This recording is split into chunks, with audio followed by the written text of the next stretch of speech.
Saudara Presiden Prabowo Subianto tiba di Bandara Internasional Sharm el-Sheikh, Mesir, pada Senin waktu setempat.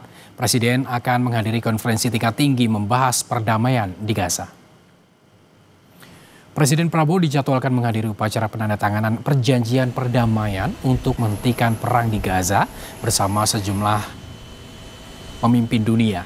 KTT dihadiri lebih dari 20 pemimpin dunia, termasuk Presiden Amerika Serikat Donald Trump, Raja Yordania Abdullah II, dan Sekjen PBB Antonio Guterres. Mensesnek Prasetyo Hadi bilang, kehadiran Presiden Prabowo di KTT menegaskan peran Indonesia dalam mendorong perdamaian di Timur Tengah.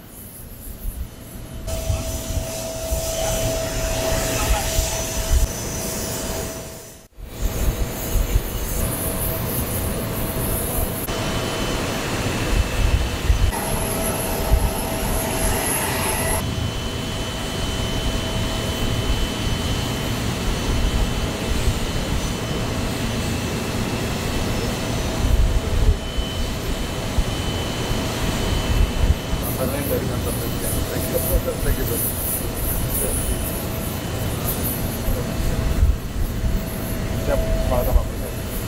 Bahwa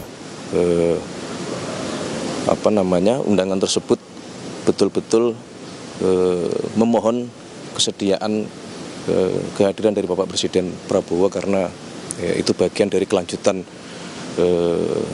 perundingan yang semoga insya Allah itu bisa membawa perdamaian di Palestina dan terutama di Gaza gitu.